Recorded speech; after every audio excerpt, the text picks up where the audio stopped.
Very good afternoon and welcome back to the Biathlon World Cup Tour. I know the World Championships only finished some 48 hours ago. It's been an exhausting trip north to Siberia for the Tour, and they're 2.5 hours or so flight from Moscow, and we're here for the last 4 races of the season. Frank Luck and Ralph Heinke down on the tracks. Ralph just saying that it's taken 4 charter planes to get the whole tour this far, and with a 4-hour time difference from Hofvilsen, where they've just been racing. Ralph just asking Frank how much of an effect this has on the athletes.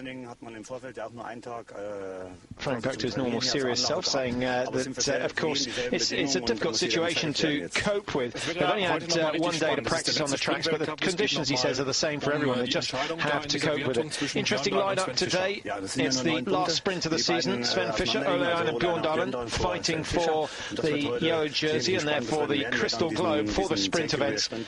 And Frank saying the difference, the advantage goes to Bjorn Dahlen, just 9 points between them at the moment, so it's going to be very interesting to see who takes that. But remember, Sven Fischer will have points taken away, 9 points taken away, or 8 points it is taken away, whatever the situation. Bjorn Dahlen, having missed a couple of sprints this year, will have no... Very good afternoon, welcome to Hänty-Mансийsk in Siberia for the last round of the Biathlon World Cup. A wind down from the World Championships, and they really were some World Championships. We'll talk more about that as the race goes on. The men's sprint, the first race on the card today, and then the women's sprint taking place a little later on. A big field, in fact, 101 starters for the men's sprint. That surprised both Mike and myself making the journey, and it's Wolfgang Rottmann of Austria who gets the race underway. We'll get our first look at these Siberian tracks. They are absolutely superb. The conditions, Mike, what do you make of them today? Well, conditions quite surprising. Only -1. Normally at this time of year it's between -9, -15, so it's warmer for everybody, and high humidity. We see very dry snow conditions out here, but today it's quite warm and humid. From Minsk, Alexander Simon, number 2, 30 seconds down as always in these time trial events. 10 kilometers the distance for the men, 2 shoots for those of you who've only just tuned into biathlon a little late in the day. It really has been an astonishing season, and we're building up to a very, very exciting climax with 3 men going for the overall crown. We'll also go through all the details as this race gets on. We'll just get the first few underway, and Sergei Rojkov, Mike, brilliant form in San Sicario, faded at the World Championships.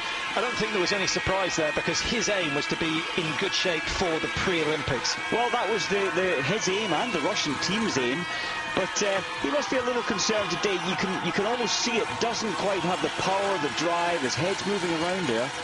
The focus seems to have gone a little bit from Rojkov, but we always know he can shoot well, and this range is quite difficult with the wind conditions. 32 Rojkov now from Murmansk, and proved that he's capable of winning just before the World Championships in San Sicario. And as you say, a conservative start by the Russian veteran as he heads out onto the Siberian courses. Beautiful setting, good crowd turned up, and I know this is one of your favourite venues, Mike, as Sven Fischer gets underway. Indeed, I think because it's so unusual, the crowds are there by the trackside, and the conditions are very different. So the World Cup leader underway now, and Sven is effectively 29 points clear, but he will lose 8 points at the end of this race, simply because your 3 worst results are taken away. We've only got 3 races to come, so Sven Fischer in the driving seat at the moment for the overall for the 4th time, but it's going to be a very close run thing. All the details coming up later. Halvard Hannevold, poor form at the World Championships. We really haven't seen his Olympic and World Championship winning ways this year. Not at all, but when the World Championships were here in 2003, he was at his best. So that memory, he knows he can handle these courses. It's a lot more undulating, not as severe as Hofvilsen. So I think Hannevold can have a great day today. Here's another man who could go well. Feriol Canard missed the relay medal for France. The whole of the French team were disappointed, but Raphael Porret made up for it in a small way, taking bronze in the mass start on the very last day of the championships. Mike, the conditions obviously a lot colder up here throughout the winter, and that's why we don't tend to race here in January, February. How does that affect the snow? A lot drier? Is it a tough job for the technicians today? It really is. When we first moved over to do the first ever World Cup race here, it actually caught about 80% of the experts out, could not figure out what structure to use on the base of the ski, whether it's big rills or small rills. That's the structure which allows the friction or the water runoff. And incredibly, the Brits, we got it more right than most because we were so used to preparing our own skis. What was the answer? The answer was completely what you would at least expect. Very smooth base on your ski, very limited structure. So next time you go racing in Siberia, give that a go. Jay Hackner of the United States already out on the course. We talked over him. Apologies to you, Jay. I know he's looking for a top 15 after what he considered a disappointing World Championships. Vincent Defra, 9th in the World Cup standings, had a very good season indeed, and put in some good results in the World Champs. 10th, 7th, 11th, 16th. Never quite made the top notch, but certainly he's got potential next year. One of the younger Russian team members, Philip Shulman, pretty much the same age as Kruglov, who goes off a little later on. And Shulman shows off Kruglov. They've got a good future. They certainly have. Hasn't had such a good season this year, but last year in Oberhof at the World Champs, remember, he had 4th position in the sprint race, so we know that he can get up there, onto the podium even. But pushed very hard in the summer to come back stronger this year. Hasn't happened. Mark Walker giving a little wave to the camera. Good to see Mark out here. He does like the tracks here in Siberia. Now, the last race of the season, Mike's going to be a mixed relay, but I hear the British women haven't made the journey. That's a pity, yes. They haven't, and I think financial reasons were a large part of that. It's expensive flights out here, and of course the accommodation. So that is a pity for the British team.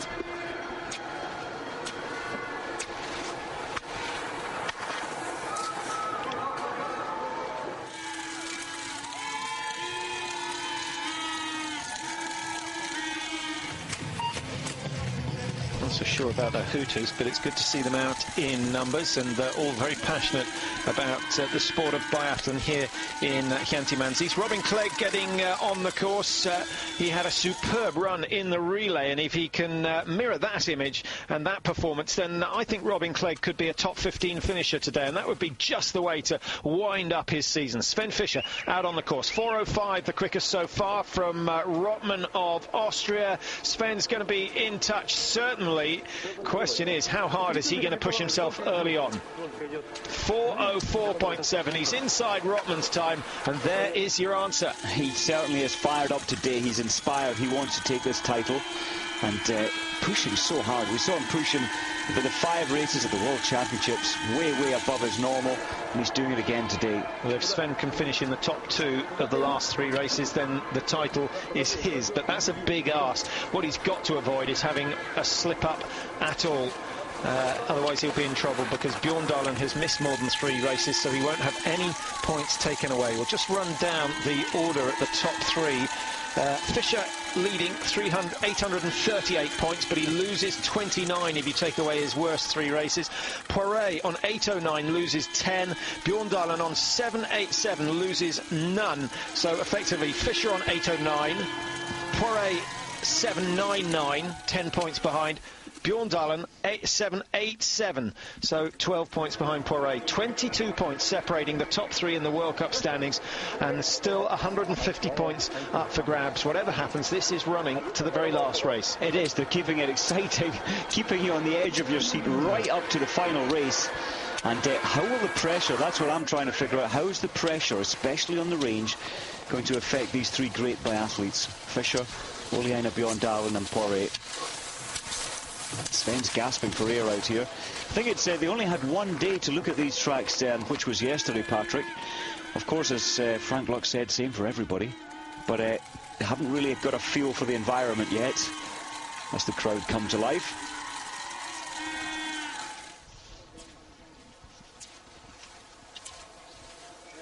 How about Hannevold? Well, you recognise him from a long way off. We have had occasions where we've had night races and the lights have gone out. Hannevold's always one you can pick out. Harry Kiv is near me, was another you could always pick out, Mike, from the cross-country world, because he's sort of skied with his head resting on his right shoulder, I think it was. Anyone else's styles who are so distinct? On the women's side, especially Uschi Diesel, she has a very unique technique. And I'm just trying to think, on the men's side we have, of course, Bjorn Dahlen. He is just so smooth in his skiing actions, floating on his skis. Roskov's adapted his technique this year, managing to glide further on each ski. He slowed the tempo down a little bit, trying to get a bit more work out of the ski. That's always important. And stands on a flatter ski than he used to. Now, Rotman coming in to shoot. Started first, and he gets to the range. First choice of lane in both the sprint and the individual event. In the mass start and the pursuit, you take the highest available lane. But in the sprint and the individual, take your choice. And generally, they'll go for the lane that they zeroed their weapon on.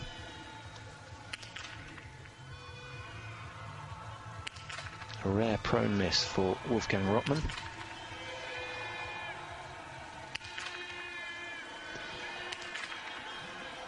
Well, that is unusual. 92% hit rate coming into this race in the lying down position. Maybe an indication that a lot of the biathletes think this range is one of the hardest on the tour, but the flags aren't blowing so hard. The light plays a part. A lot of people find this range difficult. We may well have picked up the floodlights that have already been put on. 5:15 local time, the start for the race, so 5:25.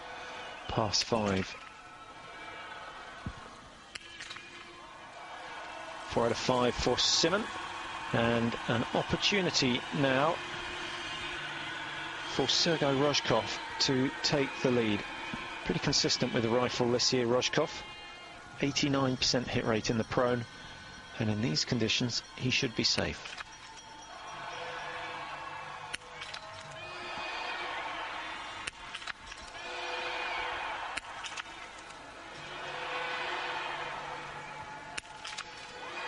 He's got some supporters. Ignore that caption. Well, that's a great start for Rozhkov. And of course the spectators up here will be delighted with that. That's a huge margin. Of course, Rotman went round the penalty loop twice. Now, a really important shoot for Sven Fischer, and the wind has picked up a little, not enough to blow his hair around, but it could well throw one of the shots wide should he let it go to the right.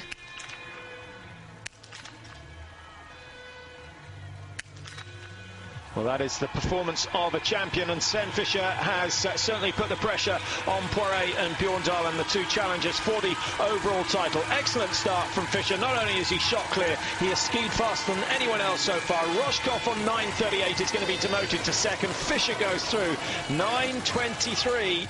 And Mike, really all he's got to do is keep himself up in the top positions, and it's likely that he'll take the globe again. It does look like that, and I think a very wise tactic, as Hannevold's got a very good ski time as well. Well done, Harvard. He's had problems with his prone shooting, but he's putting it together today. Yes, Sven has adopted an attack from the word go. Normally we see him building his speed up as the race progresses, but Sven Fischer has gone to try and destroy his main contenders early on. Here's one of the oldest men in the field, not the oldest, because there's a New Zealander by the name of... I've forgotten his name. Can you believe it? Peter Moisey at 41, who's on course. But Sergei Chepikov, 38, coming on 39, and he really showed the world what you can do in your late 30s down in Hogfilson. Superb performances by Chepikov, so watch out for him today. I think he could be a top scorer on his home snow. Fariel Canard, like most of the French, pretty good with the rifle, and that's a promising start, keeps himself in contention, but in these conditions, Mike, the shooting isn't going to play as much of a part as it has done in recent weeks. Absolutely. Simply because you've got to ski fast to win this one, because so many people may be clear. Possibly, and we'll see how the standing comes on. Canard is certainly on his skis way off form. He was focused for the world champs, and that excitement, once your main competitions are over, you can feel a little bit flat. And if, unlike Sven, where you're heading for a title, you're not quite as inspired in the final week of World Cup racing. Klecherov of Bulgaria just starting 27. Strange that the Bulgarian men have never really matched the performances of the women's team, with Devoska and Filipova, who've been outstanding over the last 5-6 years. Gribosenkov, don't expect to see him start too fast. Now, here's a big moment for Philipp Schulman. 9:11. He's not going to match Sven Fischer, but he could put Halvard Hannevold under a bit of pressure, but it's going to have to be one of the quicker shoots. Low position. Look at Schulman's head as well. He really leans his head over into the rifle. Quite unusual. Well, it would have been a top 6 position had they all gone down, but one miss from Schulman puts him on the penalty loop, 150 metres. I think the athletes will be glad for a number of reasons that it's not bitterly cold, because the snow's so slow in those conditions when it gets down below -10. Stiernekov, Mike, can take a lot of credit for Norway's gold medal in the World Championship relay. Absolutely. Didn't he do well under extreme pressure? And took the gold medal with the rest of his teammates.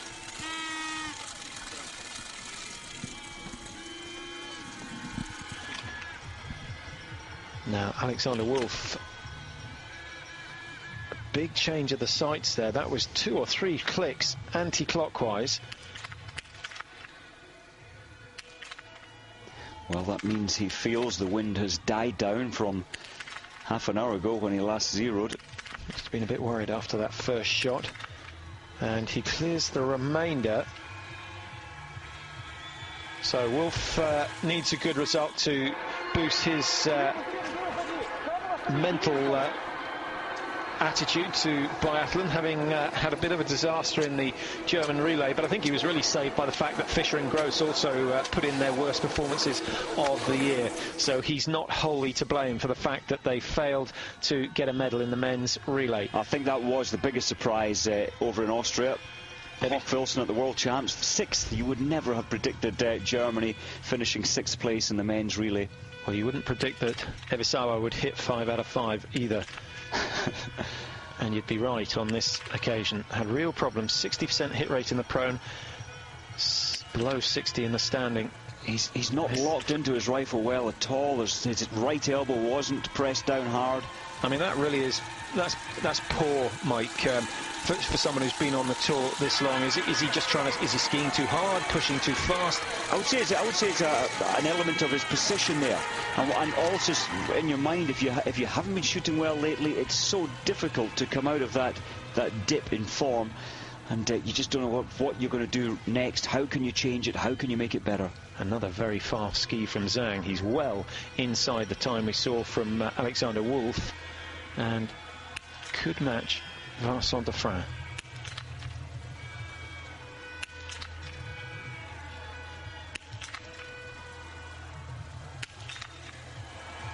Well, all his movements were so precise. When he recocked the bolt to move the next round forward, everything was exact, and his shooting was exact there. 5 out of 5. And look at the spring, and this is like the way the women ski as well. There's a dropping of the body weight onto the skis, almost more so than a lot of the other athletes.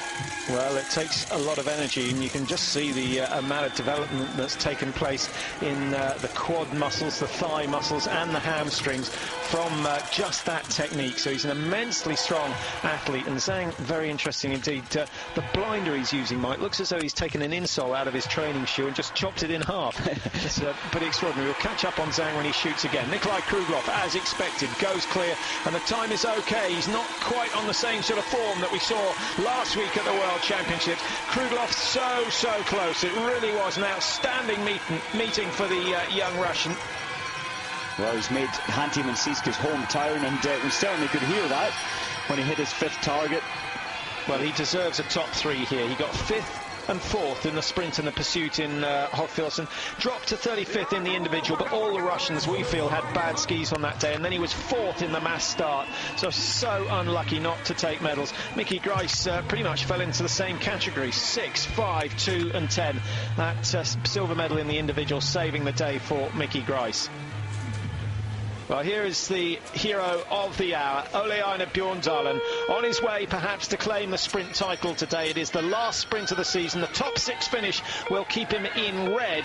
The question is, can he win and close the gap down on Poiré and Fischer, who lead him in the World Cup standings? And masses and masses of messages and emails coming in over the last couple of days. Apologies for not answering them. We've had our feet up trying to recover from the World Champs. But a lot of people saying that Bjorndalen really should win the World Cup. He's been so outstanding, 11 wins.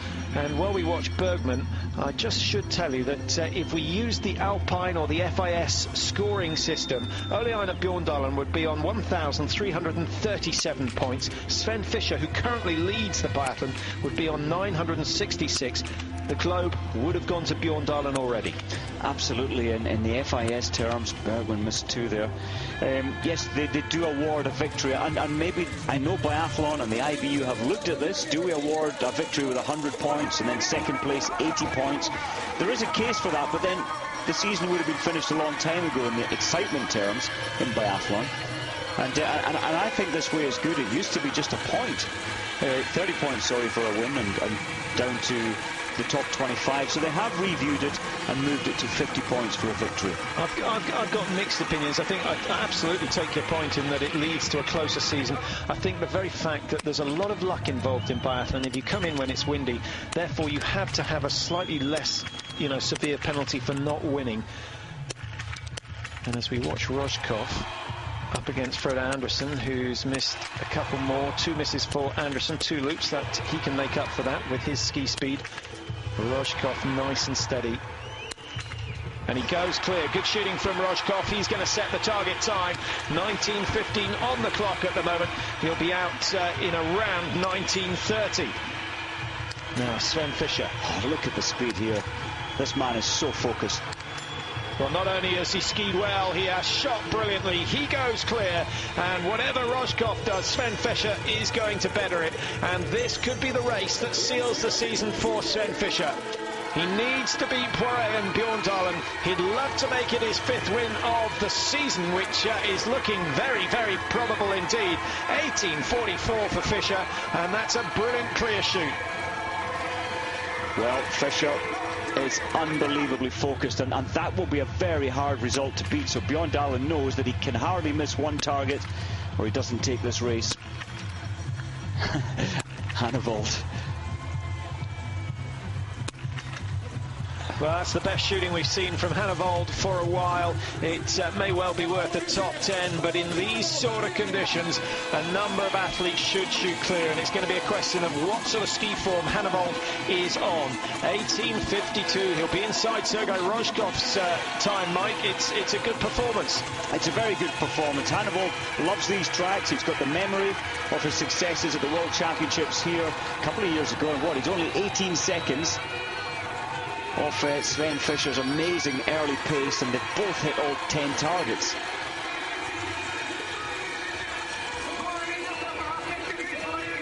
Well, that does put the pressure on for Poiré, for Ole Einar Bjorndalen, and anybody else who wants to take this victory. 3 individual races still to be run, including this one today, the men's sprint and the women's sprint, and then a mixed relay on the last day of the season. Ferial Canard can join the list of those who've already gone clear. Hannevold, Rojkov, and of course Sven Fischer.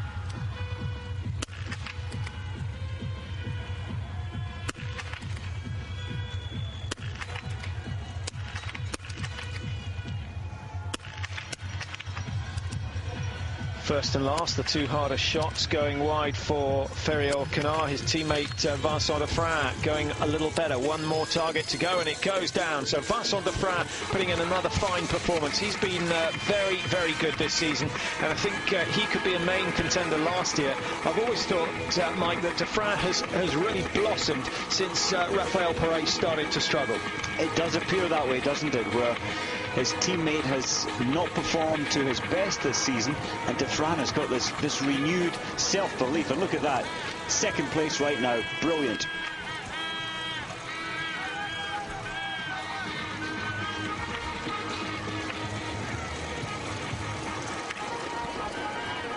Still waiting for Bjorn Dahlen to come in for his second shoot. Or his first shoot, I should say. We'll just give you the trying to give you the standings, but we're having problems with the IBU site, which feeds us most of the computer information, tells us where people are standing. So we're switching back to pen and paper for now as Stianekov settles for his prone shot. It's a bad start. His first shot from the 10 fire today, he's missed. Well, he had to increase his shooting pace there, which he did, to gain another couple of seconds, because now it's 150 metres punishment round the penalty loop. Big moment for Poiret. That miss.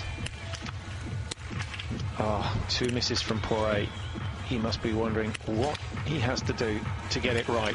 Where has last year's form gone? 3 out of 5 for Poiret. Now he's got to keep his spirits up. He needs to ski his skin off to stay in touch with Fischer and Bjorn Dahlen. Otherwise he's going to be relegated to 3rd place in the standings today. Well, he's really got his work cut out. I'm just trying to think, when you're at your best in shooting or your best performance in the season, you're in a kind of a magical zone. And you can see Poiret just hasn't got into that magic place where he's been for so many seasons in the past. Alexander Wolf with one miss on the prone is not going to be able to match Fischer at 18.44, but he's skiing okay.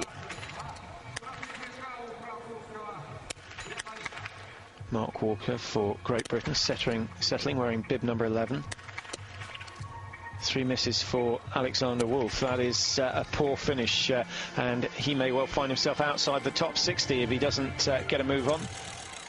What about Mark's position? Like, very good prone shoot, just one penalty there. Mark's position looks good, looks stable. Breathing was very, very hard. There's a big climb, this climb in fact, up into the stadium for the range.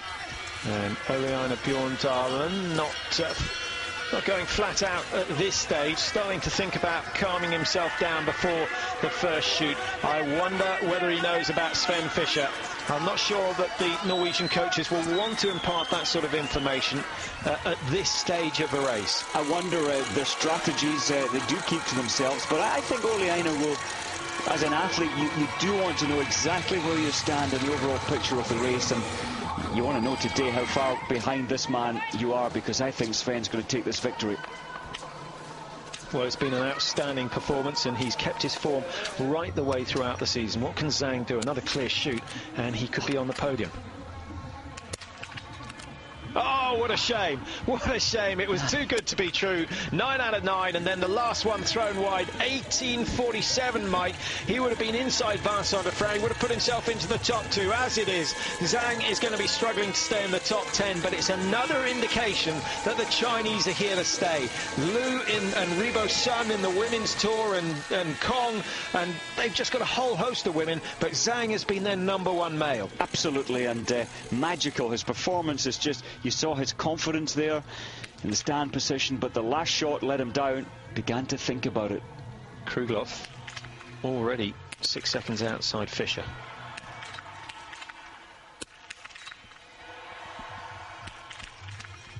Wants to finish the #1 Russian this year. As it is, just slightly behind Sergei Chepikov. Oh, he's done the same as Zhang, but he's shot a lot slower, and so valuable seconds thrown away. Chepikov yet to come in for his second shoot. Now Bjorn Dahlen. Well, that's a good start, Mike, and the time is not just good, it's very, very impressive indeed. 9:23 from Fischer, but Bjorndalen hasn't built enough of a lead to be able to afford a penalty loop, or has he? By the time, well, we've got 13 seconds to this point now. We have another 3.3 kilometres. By the time he comes into the stand, he will have built enough time to miss one target and still potentially take the victory. But which one of Fischer or Bjorndalen tends to ski the last loop fastest? Normally Fischer will certainly increase his pace as the race goes on, but Sven's adopted that extreme attack from the word go today, so possibly Bjorndalen today. Welcome back to the race scene to Lars Berger. Good to see him out on the tracks. Gold medal for Norway in the cross-country World Championships. Shared the relay victory there. Lost his form in Hogfilsen.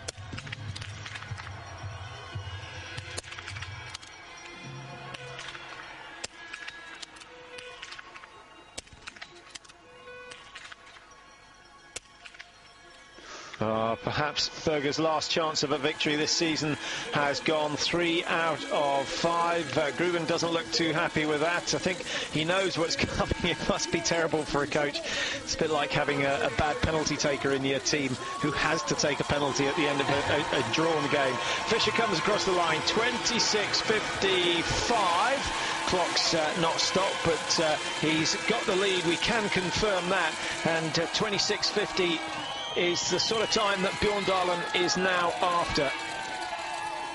Well, Sven pushed himself there to his limit, and is it going to be enough to take the victory? Rotman slowing down at the end there. And Sergei Rozhkov comes across in second place, 28:18, 1:25 off the leaders. A brilliant ski from Fischer. Hannibal looks like he's going slow, but this is also a good time. He'll finish in second place as he comes in, but very powerful athlete. Fischer still leading after the second shoot with a time of 18:44, and he's got the lead at the finish. 26:53 it is. Hannibal coming in, he's outside that, but he's got into second, as you said, Mike. 27:21. That's the best performance we've seen from Hannibal for 3 weeks, and he'll be glad that he's going to finish the season on a high. Absolutely, and what Hannibal wants is a great position today so that he can win in the pursuit race tomorrow, because he knows he's got to win a race this season. He said he would, and tomorrow will be his last chance. Bjorndalen, Fischer, Defrin, Hannibal, the top 4 after the first shoot. Xingyi Zhang, we know, missed targets on his second shoot, missed the last one. Rozhkov down in 7th, Chepikov down in 8th. The Russians are up there in numbers after the first shoot, Mike. Is there anyone amongst them who skis quick enough to win this? Not Chepi today, but it's still going to place him pretty well up there if he gets 5, but he's not going to.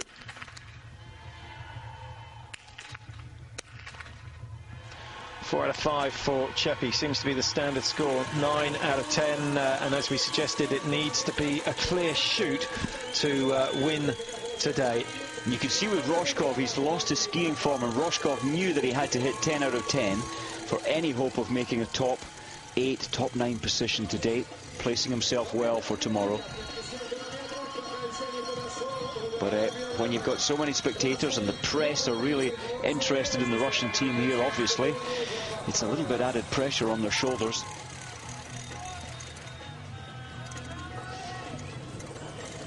Vincent Defrin, good clear shoot, and he's going to go into 3rd place, just down on Hannibal, 27:36.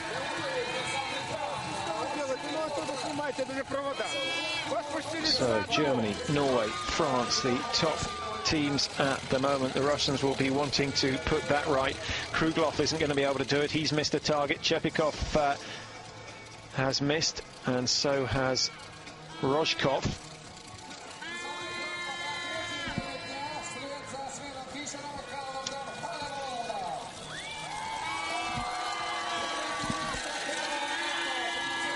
Good start from Andrei Derezemlia of Ukraine. Started number 32. He's up in the top 5 after the first shoot as we watch Kruglov go through the last of the checkpoints. He's got to turn it on as he heads for the finish. There goes Zhang, who's had an outstanding performance today. Real shame about his last shot that went wide.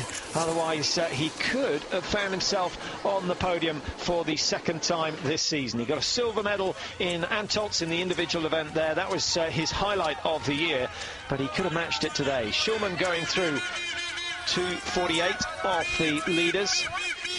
Well, his form is off. Of course, he went round the penalty loop three times, in fact, and that really does put you back, but he doesn't quite have the ski speed. Steep hill up into the range area. Stianekov, second shoot, number 30. Another 3.5 minutes before Bjorndalen comes in for his crucial final shoot.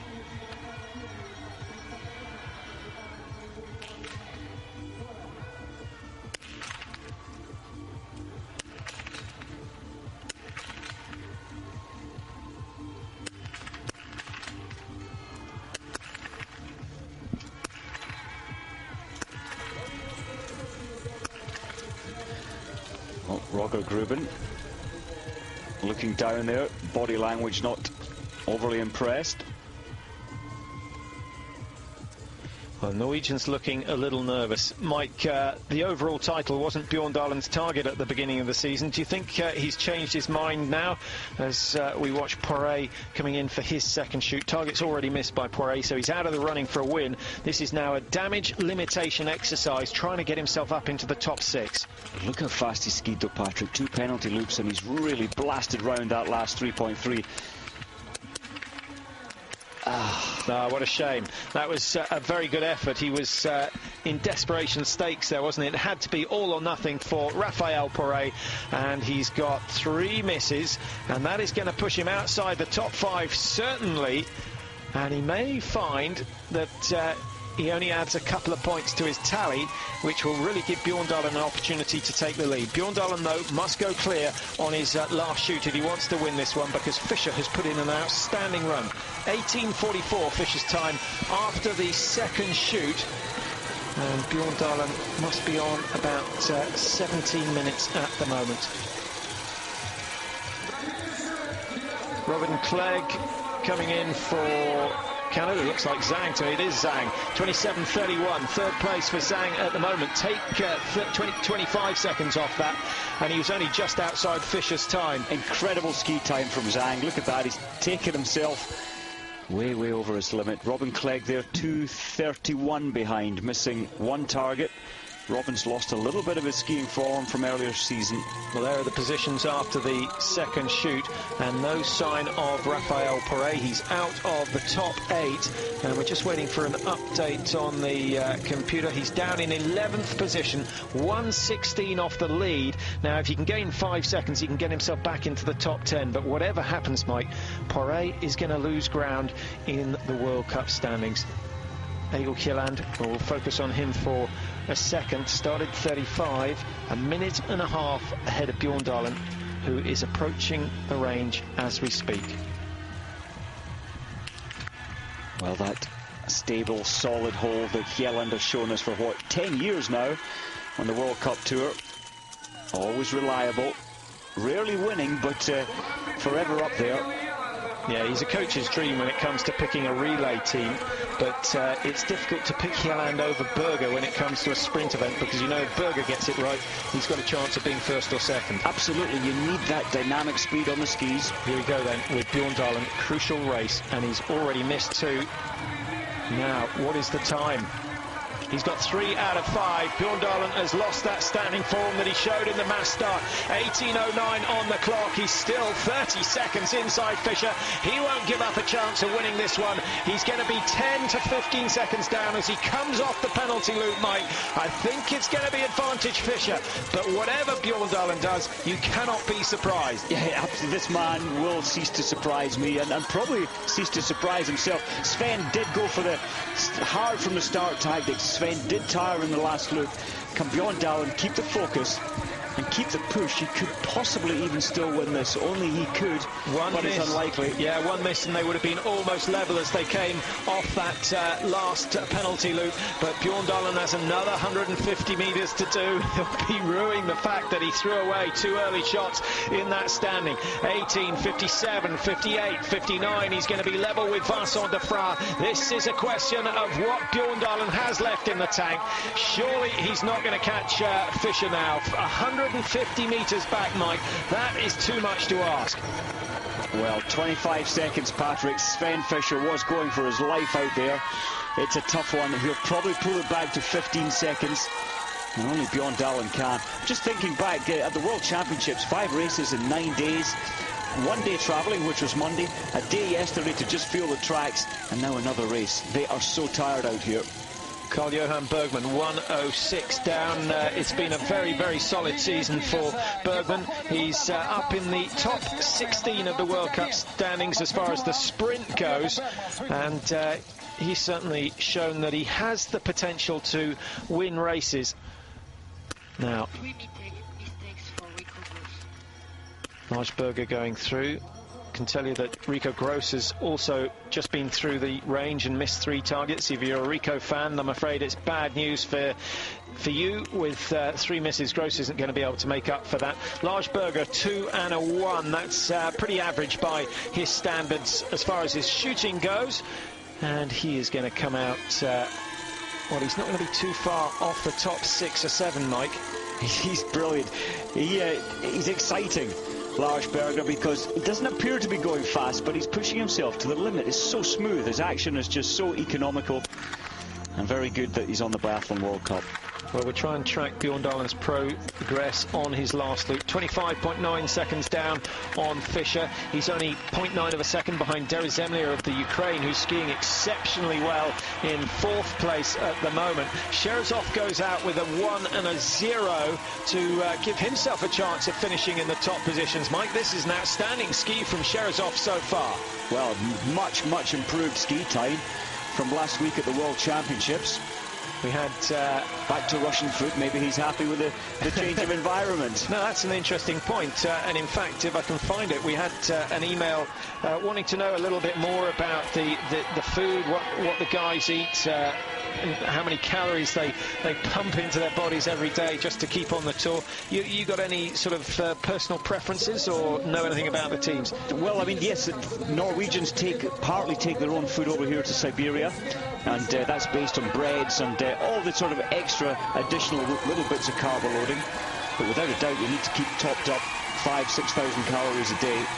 So 5,000-6,000. One of the keys, of course, is to eat almost as soon as you've finished your race. Eat and drink, get the fuel.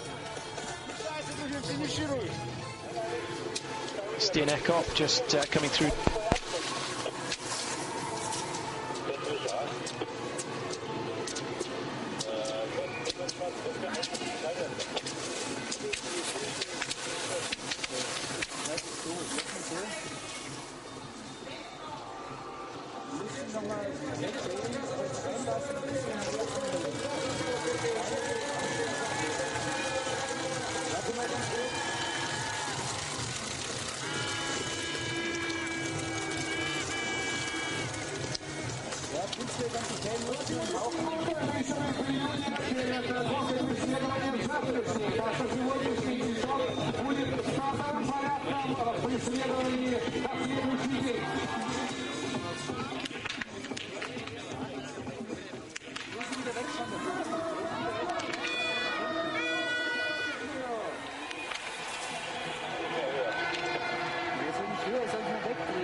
Welcome back. Apologies for the sound problems here in Hyanty-Mansiysk.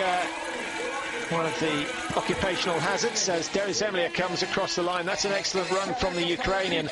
You may well have seen it from the pictures. The news from the Norwegian camp is not good for Ole-Einar Bjorndalen. Was 25 seconds behind. He's now 32.5 behind, going through 7.6 kilometres. He's got 2,000 metres now to make up for that sort of a deficit, and it doesn't look as though it's going to happen. Raphael Poré comes in 10th position, 28.29. He's lost a massive points to Sven Fischer, and it's looking very, very good for Fischer. And I know a huge number of our fans will be happy. Got one email this morning saying, Sven for king, Uschi for queen. Well, I mean, they really are leading sportsmen over in Germany, sportsmen and women. And, well, maybe there'll be a vote on over in Germany. But Poré must be wondering what he needs to do, because that's a long way for him to pull back tomorrow. 1 minute 36 in the pursuit. Alexander Oss from the north of Norway with 3 misses, really just being introduced to the World Cup Tour this year. Needs some experience. I think he'll tighten up, but he actually falls somewhere between the Bjorndalen and the Berger bracket. A little bit better with the rifle, but not quite as quick as Bjorndalen. May prove to be a very effective combination. Bjorndalen getting all the help he needs. He was 32 seconds down. He's working hard on this last hill. He's up into third, 36 seconds down now. He needs to move ahead of Hannevold, Mike. He's got 10 seconds to make up.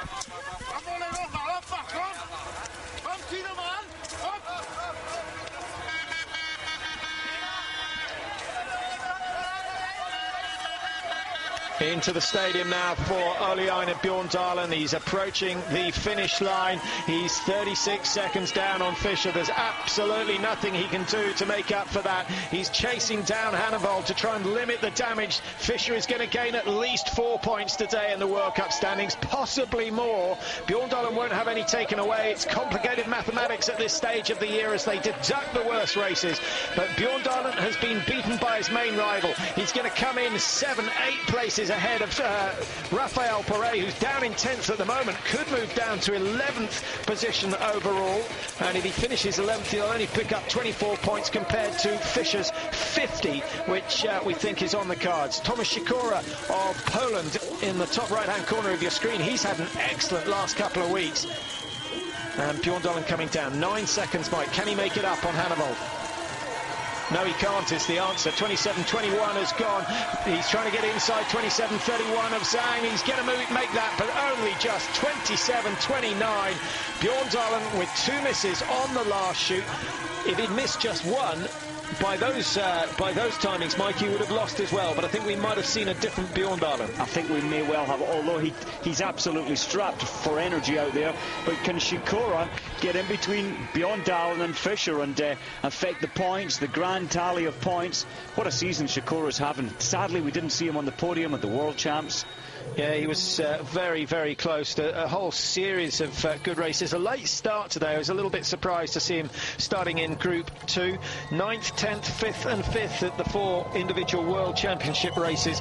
That's an outstanding record by anyone's standard. Sikora, that is pure consistency, reliability, and putting it together well every day on a regular basis. Here comes Lars Berger blasting past the field as always. Huge long strides. This is the sort of style and the power that took him to gold in the Nordic relay with the Norwegian team, and for me he was the man that did the damage, breaking the Russians on leg 3. He only gained 5 or 6 seconds, but it was a very important 5 or 6 seconds indeed. So he's not going to go away from this season empty-handed, but he perhaps hasn't had as much biathlon success as he was hoping for. No, incredibly last week at some press conferences, somebody put to him, well, why don't you just go cross-country, straight racing, cross-country ski racing? And he said, well, I love biathlon. He said he wants to get his world championship title and his Olympic title in biathlon. Maybe then we'll consider going into the cross-country. But look at the ski time. That is amazing. He's moved all the way from 14th after the second shoot, right the way up into, 9th place? 1 minute 15 down.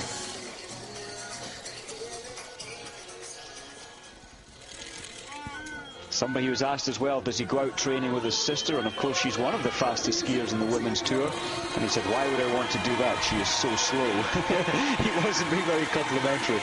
Shows off, good finish to his race with 5 clear, 41 seconds down. He wasn't far off going ahead of Ole Einar Bjorndalen. That would have certainly upset the Norwegian, who's currently lying in third. Hannavold for Norway in second. Sven Fischer for Germany in pole position at the moment and heading towards another 50 points in the World Cup standings. It will be his 5th win of the season if that's the way it stays. Looking at some of the later starters, Sherzov was the best, 42. He started up in 5th position.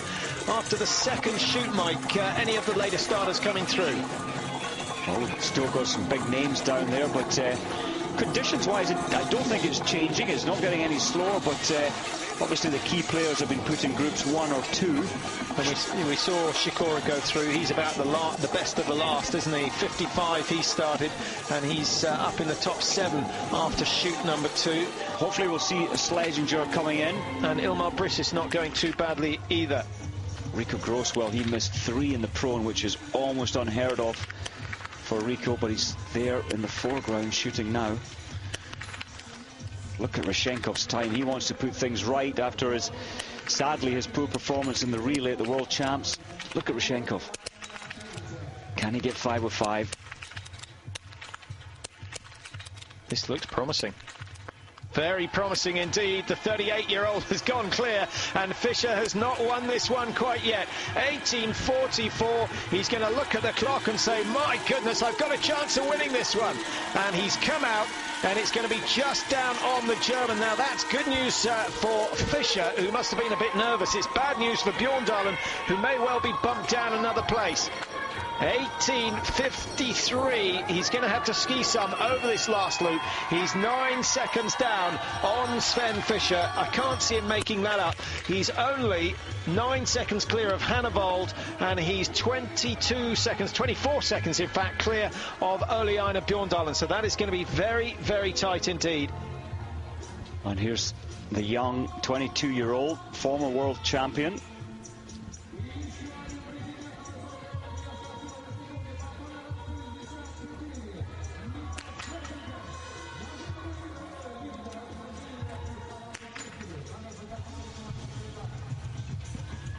And very unique rifle structure. He's got holes in there to lessen the weight, but missed one target. Former junior world champion. And his last 2 shots, well, that just shows lack of experience at this world stage. Kept the focus, except the last 2 shots. What a pity for Schlesinger in the Czech Republic. Uwe Musigang looking fairly happy that his season is nearly over. He'll be hanging around for the women's race this afternoon, a little bit later on. Still no change. Biggest threat to Sven Fischer is now Oleg Rashenkov, who's moved himself into 2nd place for Belarus. Just looking at Italian Willi Palhuber. He's hit all his 10 targets, 17th position with just 1.8 kilometre to go, so another good performance. They see the top 8, and the Norwegians doing well, 2nd, 3rd and 8th at the moment. Lars Berger down in 10th for them, behind Carl-Johan Bergman, who's slipped through the net. We haven't seen much of Bergman, but he's up there in 9th. He's missed 2, but he's skiing very well indeed. Sergei Chepikov has to settle for a position outside the top 10. Good to see the Swiss biathlete Matthias Simon, who's had a very good season, up in 12th position right now. Yeah, very respectable there from Simon. He's having a fantastic, his best ever season. Bringing another flag there onto the result sheets at the top end.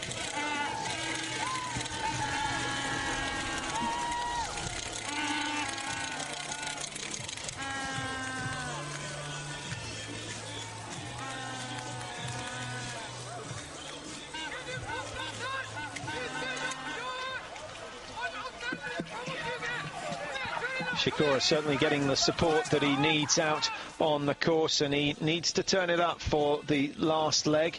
He's down in 7th position after the 2nd shoot, and has a bit of time to make up on the leaders. 29 seconds down.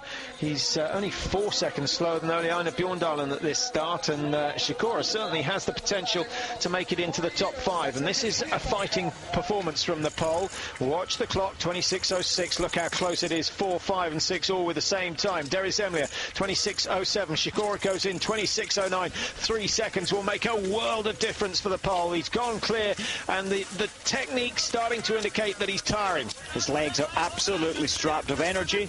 This is the top of what has been a 150-metre climb, and it's still climbing. We're not up to the top yet. Got the long flat up through the stadium, over the bridge, another climb, and then thankfully the final 200 metres downhill and flat. How much easier is the last loop when you've shot clear? Very much easier. You feel charged up. You feel it's going well for you in relation to other people. And you just carry a much lighter feeling rather than a depressed feeling when you miss targets. Sven Fischer totally focused today, started early, bib number 5 as you can see, and he has blasted his way around this Siberian course, and it very much looks as though he's going to make it win number 5. Ilmar Bricius for Latvia has started okay. He's gone clear on both shoots, but he's down in 11th position having started 69. Thomas Sikora, 55. 25 minutes later than Sven Fischer. I don't think that amount of time is going to have made any difference with the snow speed or the ski speed. It's been a consistent temperature right the way throughout, and he's after that time as Sherezov, 27.34. He's missed that, but he has gone in 27.36. Mike, 4 seconds have cost him about 4 places. Oh, so tight there. In fact, 3 seconds. 3.9 seconds, and he would have been 5th, but he's now 8th. Well, he closed the gap a little, but shake of the head. He can't believe it's so tight. Yeah, that is very disappointing indeed. Bjorndalen certainly the quickest out on the field today. 2 misses, and he's only 36 seconds down. News on the track, Roshenkov, he went out 9 seconds behind, dropped down at 8.2 to 17 seconds. So can he hold on to silver medal? Roshenkov running out of steam as he skis round the final loop. Michael Roche of Germany. Now, every appearance for Roche vitally important in his bid to impress Frank Ulrich. He very rarely gets promoted out of the last group start, so the least good group from the coaches, but always seems to put it together. One target there, not as he would have hoped for.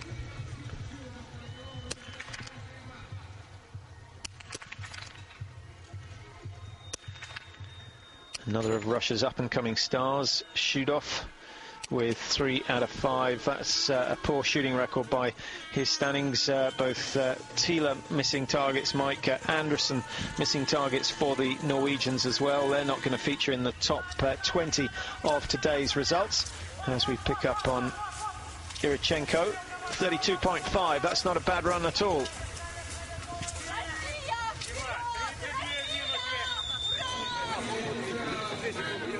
Well, the Russians wanted a victory today, or at least a podium. Doesn't really look now as if that's going to happen. Another look at Sven Fischer, who's long been in the changing rooms after his performance today. And there's his coach, Frank Ulrich, who will be delighted with the way it's gone. He's not quite home yet, but he's moved a step closer to securing the overall title. Still going to be about 22 points ahead of Ole-Einar Bjorndalen, depending, of course, on how far Bjorndalen is pushed down the order. We can't see anyone out there. They've all started. The majority have gone through. We've only got a couple more to go through the first shoot, and no one anywhere near Fischer's time. Mickey Roche, it's good, though. Only 36 seconds off, having done his penalty loop in the prone. So skiing well, and Schumann, Christoph Schumann, the perfect shoot in the prone, 31 seconds behind, so he may well move up if he shoots all 5 in the standing. But he's unlikely to threaten the top 6 positions.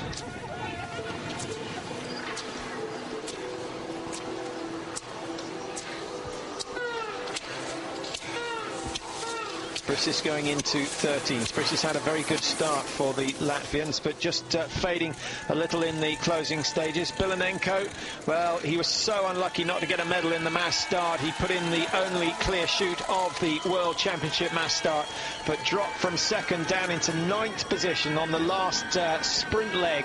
It was the best race I think we've ever covered here on Eurosport. Bilanenko coming out the wrong end, but it was a performance that showed us just what he is capable of. Rishenkov with a clear shoot. So he's gone into second place. What a brilliant finish. Rishenkov gets second, 21.9 down, just squeezing in front of Halvard Hannibal. Bjorndalen gets pushed off the podium down into 4th place, where he'll pick up 40 points as opposed to the 50, so he'll lose 10 to Sven Fischer. Fischer gets 8 deducted. His worst score gets taken off, so in fact Bjorndalen losing 2 points, so the margin now goes to 24 points in the World Cup, unless of course someone else can get in front of Bjorndalen. And I think it's only Michael Roche who could do that at this stage of the race. Vorslager, good standing, Mistunas prone. So Michael Fischer has to do now is finish in the top 4 of the 2 remaining races, and with a lead of 21 seconds in the pursuit to not tomorrow, it is in fact tomorrow. He's really not got it in the bag, but he'll be starting to eye up the champagne. I think he will be looking at what's at stake, but it's not over until he crosses the finishing line. So we're going to take a quick break here on Eurosport. We'll be back with the remainder of this men's sprint in Hänty-Mänsisk.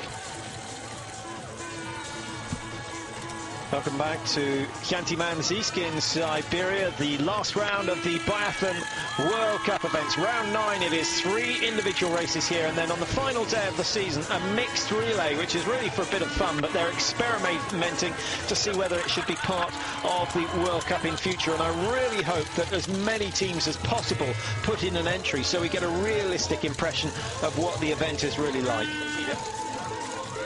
I think it will, the mixed relay, it will open up possibilities for, say, the Czech Republic, for the Ukraine team, for the Belarus team, so we may well see different nations winning the medals. Well, who's going to do better? Bulgaria will certainly do better with good strength in the women's team.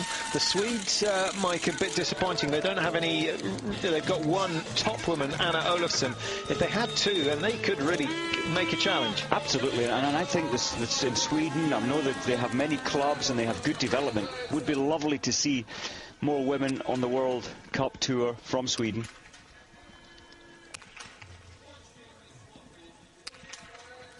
Looks as though the Ukrainian form is coming a little late in the day. Their season not quite timed right. Deris Emlia is in 8th position at the finish at the moment, with a time 43 seconds down on that produced by Sven Fischer. So he's just over 27:30. Not a bad run from Deris Emlia. And we've got Bilanenko in 17th place. And Derkach could certainly join the top 15. Ilmar Brisis, 2 good shoots, but a little slower over the snow than we would have expected. Started well enough on the first leg. I think Brisis is one of those who's starting to tire. Whether it's the World Championships or whether it's the travelling to get here to Siberia, we don't know. But all in all, it's taken its toll. 28.14. He's down in 14th place, just behind Sergei Chepikov. And Chepikov today missing one of his targets, but it's always satisfying to finish the day with all the targets down. Absolutely, and especially he only, 10 days ago he took the bronze medal at the World Championships in this distance. Lost a little bit of his speed, or maybe a little bit of his focus since then. But having a great season, not very well funded, and the backup is much less than most of the other big teams, so Latvia and Brisis doing very well. Beginning to get dark out here now.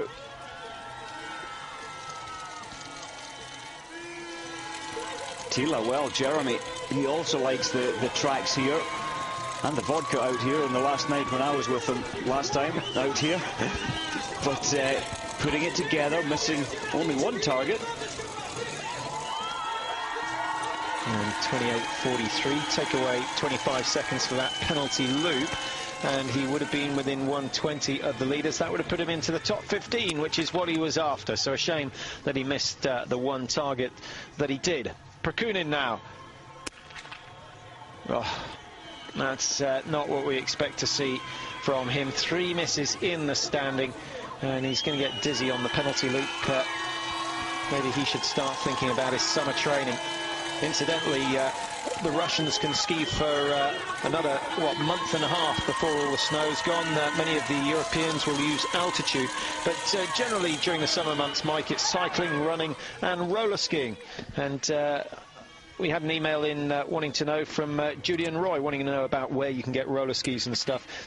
Plenty of outlets in the UK. We'll get in touch. If you drop us an email, we'll get you some answers and some addresses so you can get hold of the equipment. It was going well for Aubert until he squeezed the trigger there in the stand shoot. Only hit 1 out of 5. Disappointing last shoot. But yeah, the Russians have a great possibility to ski most of April as well, and then they tend to take May and June off, so we'll begin to train towards the middle of June in their build-up, and I think that's sensible. If you've got the facilities, keep skiing as long as you can. Of course, that's not possible in most places.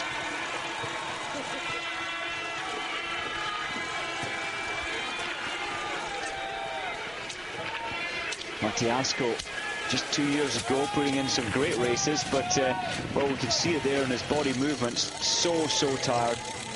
Put a big summer, a lot of hours in the summer months, and the strength just hasn't been there this year. And as often happens, if the skiing speed isn't there, the magic of the shooting doesn't really happen. He was brilliant on the shooting range again 2, 3, 4 years ago in each of those years. Slovakians will have been disappointed with their World Championship performances. 14th in the relay event. Now, here's Roche, who missed 1 in the pro, and he's going to miss 1 in the standing, and the time is good. He's obviously fairly fresh on the skis. A clear shoot, Mike, and Roche will have been up with the best. Absolutely, and what a potential, what a future for this man. He's got to shift now. I think you're right, he's got stronger legs, he's been more rested. Not doing any races at the World Championships.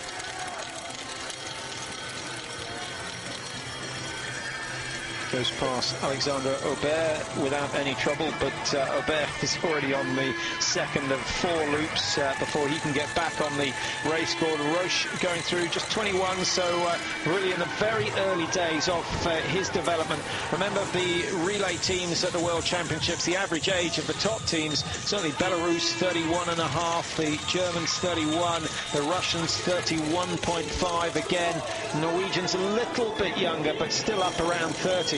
And really, you don't hit your best until you get to your 27th, 28th birthday. Well, it seems that way in this sport, even developed from a young age. Roshkov, since he's hit 33 years ago, he really is coming into a different class.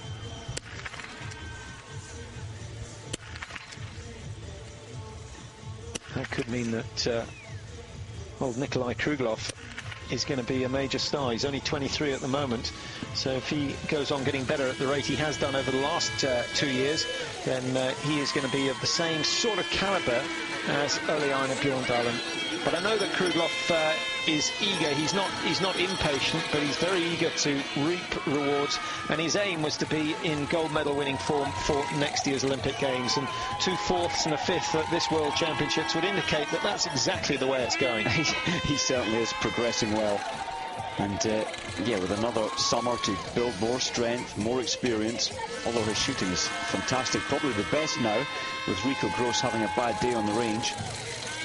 Russia, incidentally, hosting the cross-country Masters Championships this year.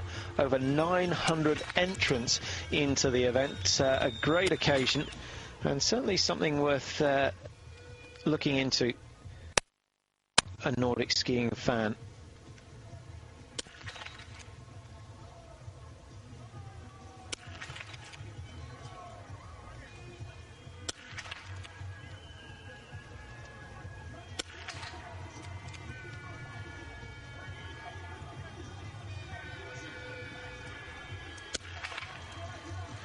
What went wrong there?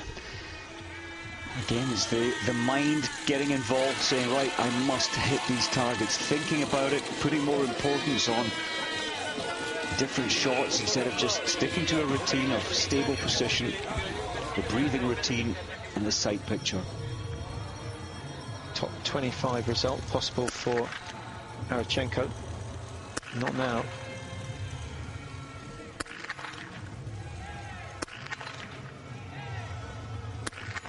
Strong looking athlete with a good standing position. He hits 4 out of 5, but the damage done on that first shot. Nice drills as well. The Russians really have so much strength in depth that they will certainly be a major force for the next few years. And I think they, above all teams, Mike, have had a really good programme of bringing on the juniors and introducing them to top-level competition before it's too late. The Germans have held them back simply because they had 4 very, very good athletes at the top. Yeah, I think you're absolutely right. The Russians bringing 22-year-olds, 23-year-olds into the World Cup, and they deserve it. They've been performing on the Europa Cup. Little shake of the head there from Wolfgang Perner. It is a good performance, but not as good as he'd hoped for. 25th. Final stages of the final sprint event of the season. And, well, we've been talking about the overall standings. We ought to do a few calculations as far as the sprint goes. We said earlier on that Bjorn Dahlen had to finish in the top 6 to take the title. He's lying in 4th position at the moment, so he picks up 40 points. We'll move on to 321 for the sprint events. And Sven Fischer, who gets 50 points for his effort today. In fact, Bjorn Dahlen goes on to 330. A bit of elementary mathematical error there. And then Sven Fischer, who's got 281 at the moment, he goes on to 331. But you have to take away 8 points because the worst result taken away. That's cruel fate. He would have won it if all were included. As it is, he's going to end up in 2nd place. And Bjorn Dahlen is going to take the sprint title this season, taking it away from Raphael Poré, who had pretty much a clean sweep last year, but looks as though he may go home with nothing this season. Quite a depressing thought for Poiré, but I'm sure we will see Poiré fighting very hard tomorrow. Down in 20th position at the moment, and to make up 1 minute 36 tomorrow, it's a big ask. It's a long way to pull back. Just looking down at the finish, Patrick, one of the best names for many years in biathlon. Rico Gross, bad day for him today. He's way down in 55th, and that's likely to move further down as more and more athletes come in. And Rico missed 3 in the prone and 1 in the standing. So he's got a long way to pull back if he starts in the pursuit.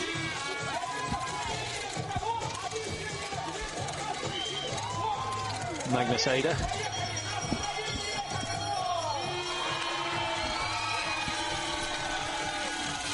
Number 85 there.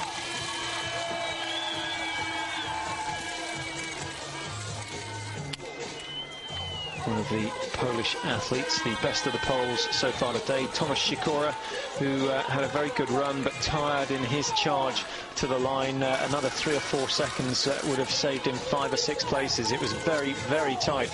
And that sets us up for a good pursuit event tomorrow.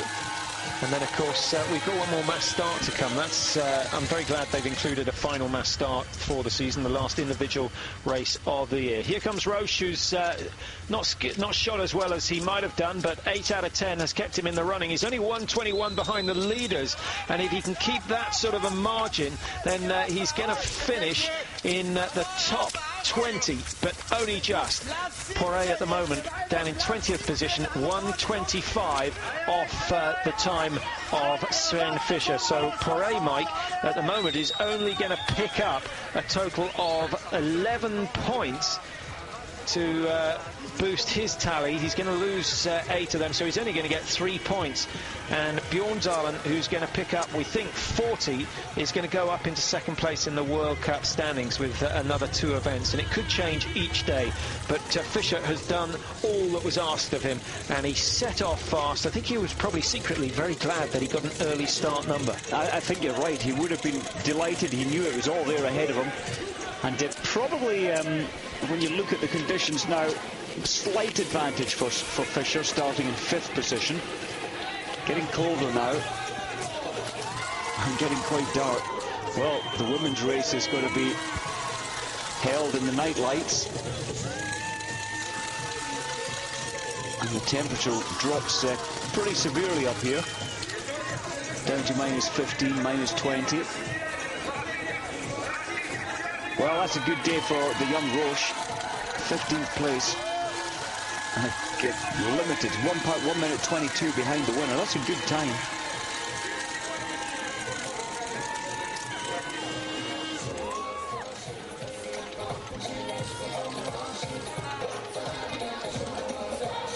Well, once again, all the top seeds going off in the early group. We're trying to pick out any of the later starters who put in good performances. We saw Derkach of the Ukraine, who's up into 18th at the finish, started number 86. I can't see anyone. In fact, Michael Roche, 94, he's just come in 15th, 1:22 down. So he'll get a reasonably good start in tomorrow's race. If he can gain 5 or 6 seconds, he'll move up into the top 12. But he's got to overtake Lars Berger to do that. I don't think even Michael Roche himself will believe that is possible on the first leg, but come the first shoot, then Roche has been the better marksman this year. Carl-Johan Bergman of Sweden still lying in 11th place, just behind Egil Kjelland, who is nice and steady with 9 hits out of 10. Thomas Sikora, another top 10 performance. It's about time we saw him back on the podium. 96 is Christoph Suman, the man who brought Austria home to bronze medal in the relay just 4 days ago. That really was the highlight of the championships for many people, Mike, and so important that the host nation do come away with something. Well, they did pull it out of the bag. It wasn't looking good in all of the individual races, but yeah, the great team effort. Of course, the Austrian team are based there in the summer months.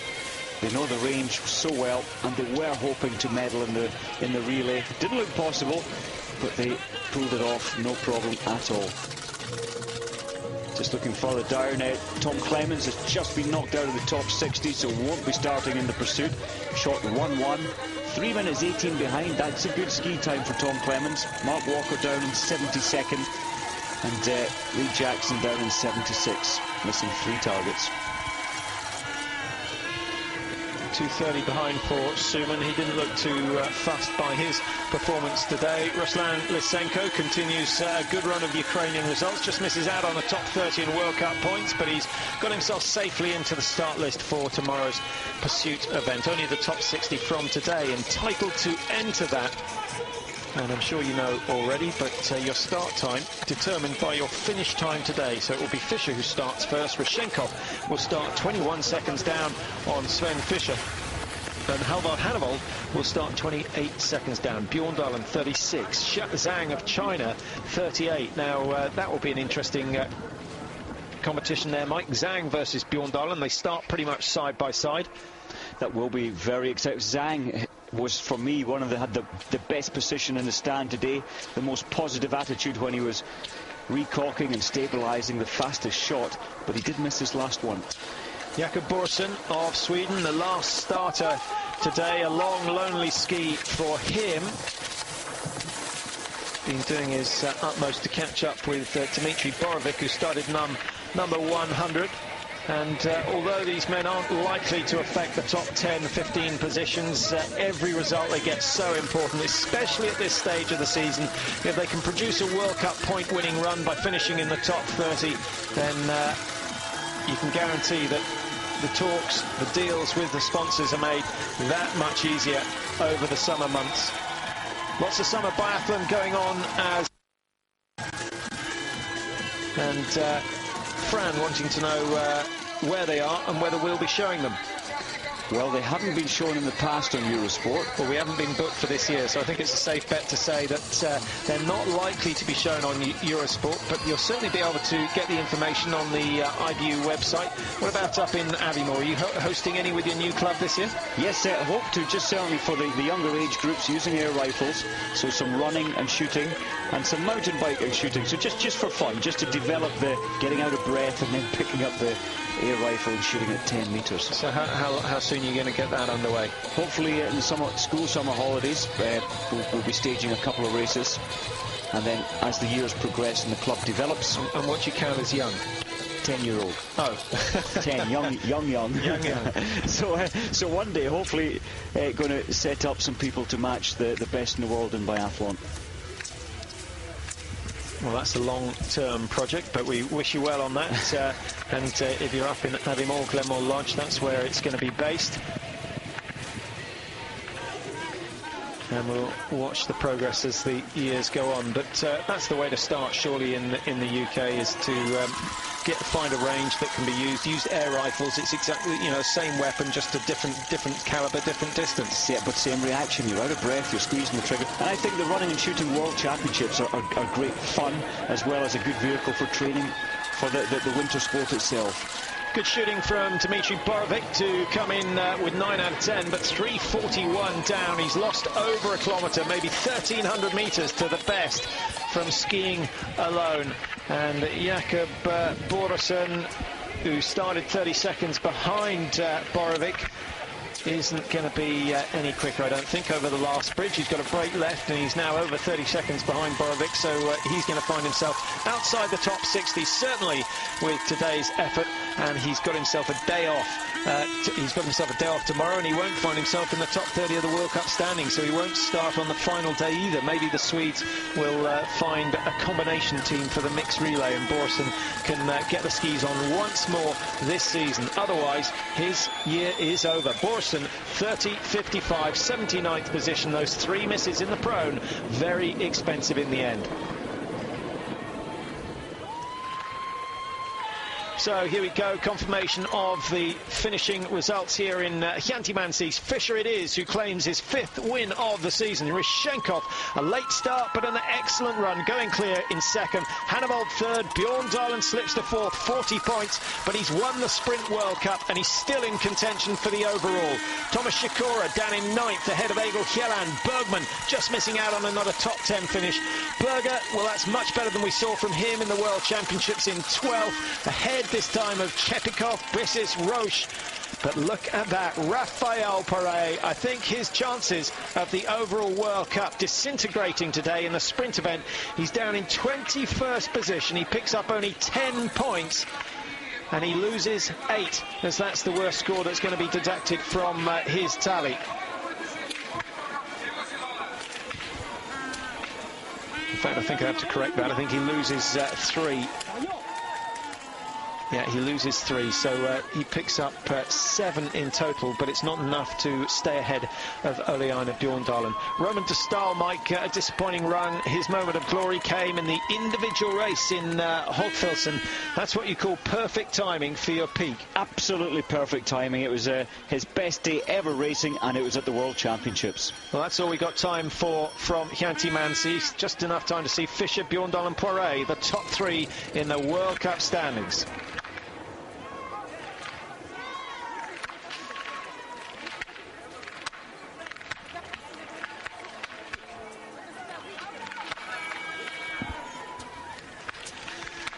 So one more race to go here in Siberia. The women's coming up in just over half an hour's time. Hope you'll join us for that. Waiting to see whether, well, who's going to get the win. Will it be Ushi Diesel? Certainly that's a possibility. Hopefully the Russians will get a little bit of success and get themselves on the podium. That's coming up at 2:15 UK time. We'll see you then.